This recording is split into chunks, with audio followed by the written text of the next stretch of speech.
I mean, let's make it easy. Alright, check out this lavender. Doing great in this raised bed. I kind of wanted to cover all this. I realistically wanted this to be an area to block some of the wind, and this guy is just going everywhere. Look at this. Heavily bamboo. So I let it stay here to see if it's going to come back to life or not. Looks like it's trying to. I don't know if it's handling the heat so well. And this lavender, or I'm sorry, this dill. I don't have enough recipes to use all that dill. But you really want beneficial, like, plants. It's not always about the fruit and vegetables. You need things to bring in, flowers and whatnot to bring in pollination. And this thing does great in our zone. If you're in zone 9, it loves the heat, well draining soil. That's pretty much all there is to it. It just does its thing. This is a little like 3-gallon pot I put over here, and now it's, I don't even know how big this is. 15-gallon easily, 20 gallon. And guys, you can do so much with lavender besides just the pollination. You can use these as in oils. You can put this in culinary type of things. Start making soaps. Dill, though, I don't know what I'm gonna do with this. I can only think to make tartar sauce. But I'm gonna take some of this. I'm gonna dry it before it starts bolting. I need to cut it down a little bit. I'm just shocked that this took off this well. I heard that lavender was hard, and I kind of just put it over here, not knowing any better. And it loves it! Lavender can deter some of the things as well. I use that in some of my kaolin clay, but anyway. And check this out. Everything loves salvia. If you don't have a salvia and you're in zone 9, get it. Birds love it. Bees love it. Wherever I put this at, the idea is it's gonna go from this to pollinate the things around it, and everything comes to this plant. I'm telling you, every morning this is loaded with bees. This brings the bee to the yard, and then to keep these going, you just gotta cut them about here at the node, and then once it's starting to look kind of dead, and then 2 more go in this place. Pinch off the ends, and this thing just keeps coming back every year. I don't maintain it very well. That piece is dying off. Super easy plant, guys. And it's in a pot. I'm assuming you put it in the ground and it's just gonna grow like crazy. And it smells pretty good too. Not as good as what the lavender does, but and these peaches, we're gonna do another video on that. But why does everything in the desert got to be purple? Purple and pink. Every day I come out here, I see a different bug. Can y'all tell me, is this a friend or a foe? Because you know what? I don't know. I ain't trying to die. But this is the plant of the hour, the sternum. Trop crop, if you will. Things just love this guy. And it's super, everything on here is edible. You got a lot of bugs in your garden and you want a natural kind of pesticide in a way. This is what you want to get. If you want something to eat, this is what you want to get. This is what I'm talking about, guys. Multi-use plants. You want flowers, you want fruits, vegetables, all those. It's not just always about what you can eat. Sometimes it's about other things. And we have a grape here. We'll talk about that later. And this plant really reminds me of my ex. Like, I planted it, I forgot about it. And when it was planted, I was taking care of it heavily and trying to feed it and water it. Nothing happened. Came back. Once I started to neglect it, then all of a sudden it wants to hang out and provide and love me. Anyway, everything's edible. Leaves are edible, flowers are edible. This whole thing is freaking edible. Like, what's there not to like about nasturtiums? I don't know. You really don't want to water or feed these too much. This is really just getting the extra water from my grape plant. And at least 2 years ago, look at those blooms, super beautiful. They need that airflow, keep away that mildew. You can watch a video when I planted this. I pretty much cut the seed. I soaked it in some hydrogen peroxide water and put them out here 2 years ago. 2 years ago! Good grief.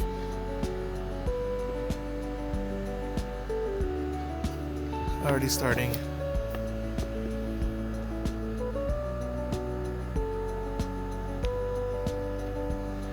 I don't want a bunch of stuff going on in my poor neighbor's yard, so I made this to go around it. Maybe they want grapes, maybe they don't. But let's also get some protection from some of these birds as well, because birds just be out here just waiting.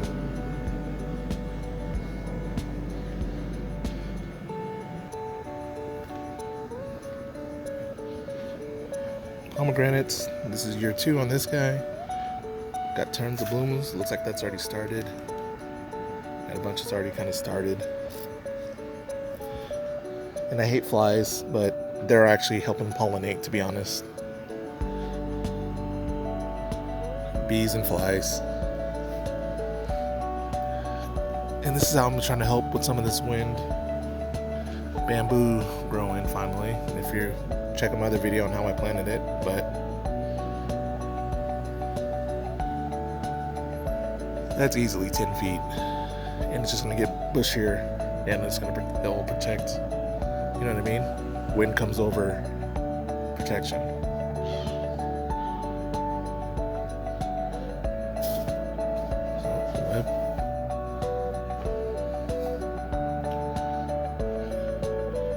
And it's pomegranate by a wall on both sides.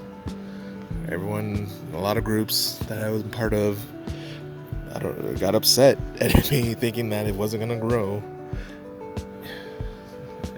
Why would you plant next to a wall? Because I have no choice. I have this fake grass, I only have real grass, or real areas to plant on this outside.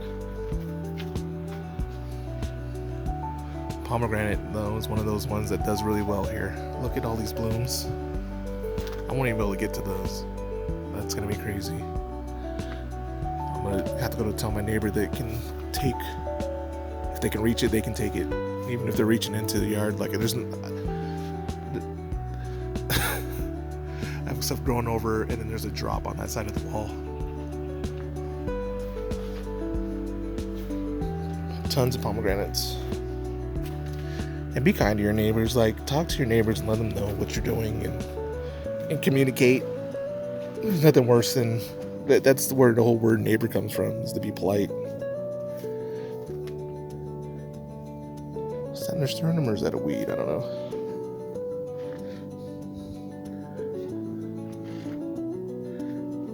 Look at this guy. These taste like little apples. Kind of crazy.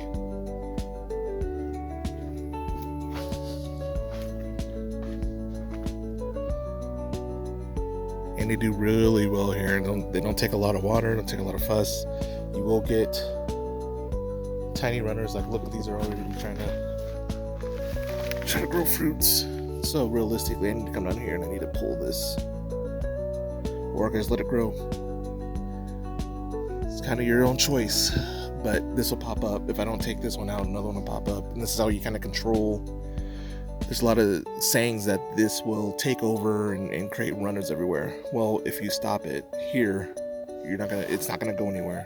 So I'm gonna go through and probably pull that. Yeah, let's go wary of these. Look at these thorns. When it goes dormant, I'm gonna go through and break off all these thorns, theoretically.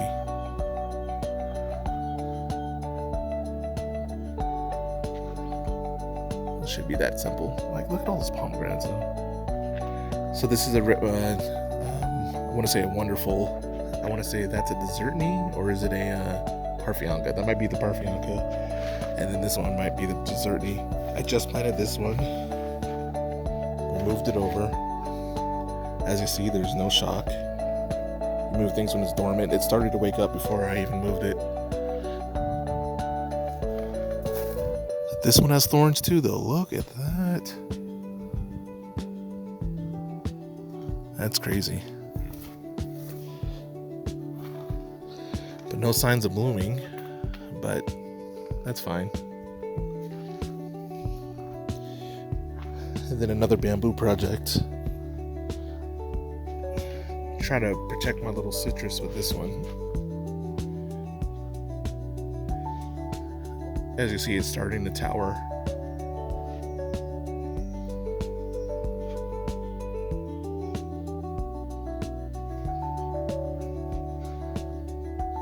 higher and higher. All I have it in is one of those 40-gallon totes. But this should be high enough that I can put it right here. I'm gonna move it over a little bit and protect some of this citrus. This will grow, that'll grow. Flowers, you need to have flowers. You can't not have flowers. I wish I would have started growing flowers earlier. Every part of this nasturtiums can be eaten. They're kind of like a peppery, spicy little bit taste to them. Aphids and all sorts of like those little bugs love them as well. So they make for a good like trop plant. You plant some of that by something like a citrus or something like that, and then the milkshake brings all those bugs to the yard. They're like, it's better than yours. Damn right, it's better than yours. Like all the aphids will go to that plant, then you can just discard it instead. You know, it's just a natural way of protecting some of your things in a way. And they're pretty drought tolerant once established. It takes forever though. Like I plant them, and then they just come when they want to come out. I don't know what the issue is. They come in these little seed packets, which actually the seeds, they can be pickled to be like a caper type of dish, if you didn't know. But you kind of cut into the seed and then you can plant them. I made a video about it, so I won't beat you over the head with it. But they're drought tolerant. They can handle, they like the heat. I mean, you might want to give them some, you know, when it gets 115s and so, you might want to put it in a place where they can get some shade from the sun a little bit. But they really like it. They do well here in morning sun area, especially middle sun. So yeah, aphids, mealybugs, whiteflies, those sort of things are targeted by those sort of plants. They really love them, so plant those next to things that get attacked by those. Lavender, who doesn't love lavender? Love the smell, love the looks. The bees love it. I add it to some of my sprays, probably if you want to make soaps and things like that. Super easy, just need the well-draining soil, and you know, you add mulch to the top. There's nothing more to it. My lavender, full sun, like from start to finish, and it's loving it once established, of course. I got mine as a little thing from Star Nursery. I made a video on that as well. But they grow super easy here. They love it, and so does the salvia. Bees are always around that thing. You just snip those tips and you get super bushy bees. You want ways to bring in bees, right? You don't want to just, I mean, they love citrus and things like that. Bees will find a way, but you kind of make it like a microclimate, right? I have a lot of areas. I have a pond. They stop to drink. I've seen bees drinking out of that. They go over and they do their job, maybe take a lunch break at the pond, you know, their hour-long lunch break, and then they go back to work, and then they go back to the honey, to the hive. I don't know how far they're flying. I don't know where the hives are, but you know, this gives them a nice resting spot. And we love pollinators here.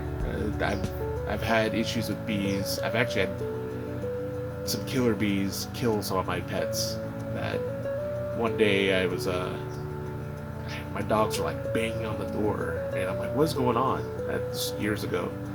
And I go to open the door and I just see this cloud. I'm like, what the heck is that? I can't open the door. I'm shocked. I can't just let these things in the house. I don't even know if I'm allergic to them. So I ended up having to go around the back gate I ride a motorcycle, so I put on my motorcycle gear and I ran around and tried to open up the gate, and I had two dogs. I had a little mutt and another dog. I was able to grab her, take her inside, got her in the garage, and then I went over and my other dog was gone. So oof, bees, and I don't fault the bee. Like they're killer bees. Like they were dive bombing my helmet and everything. It was crazy. Like I've never seen anything like that before in my life. And you can't fight bees. You can't kick them off. You can't do anything about it. Oof.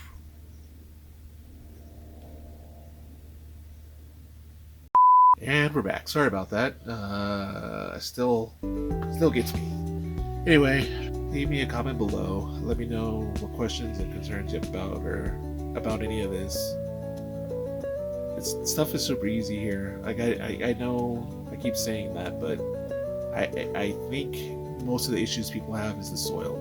I think people are going out and buying the soil, or looking online or reading and getting the wrong impression based on what other people are saying, and it can work, but there's an easier way. And if simply well draining soil, that's all there is to it. Your soil has to be well draining, and getting appropriate water. And if your soil's well draining, you can water as much as you want. I mean, of course, be thoughtful of how much you're watering. When we're so low on water here, we're having all these issues. I'm not saying go crazy, but these ideas of watering 40 plus minutes, and letting your roots grow down and everything. I have some trees that are in ground and they're doing fine, not watering this one, getting constant little bits of water versus long, deep waterings. My water bill is probably the amount of adding another person to my home. Like, it's nothing crazy. So, I don't know. This is my logic.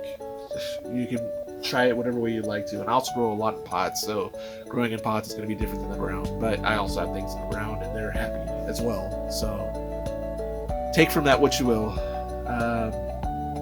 But that's it for today. Leave me a comment, like I said. But more importantly, when are you gonna get out and garden? Let's grow! One more thing. And you also gotta think about the bugs that are in your garden, right? So you have a lot of you want to have tiers of bugs, like your garden. And when there's food, when there's a buffet, and you add something to it that loves to eat those things, generally they'll stick around. If you have water and food, why would you not want to move in? You have free food and free water. You make within these microclimates and these things. So I have praying mantises that eat some of the bigger things, and then ladybugs that'll eat some of the aphids and things like that, and millibugs, not mosquitoes. Woo, screw those guys. Hornets, or whatever they call them, wasps. There's so many different things that are going on here, spiders and things that are eating everything. You kind of create ecosystem. That's the way. You have worms in the soil, pill bugs, roly-polies, and everything just starts to create its own environment. It's like it's in the wild.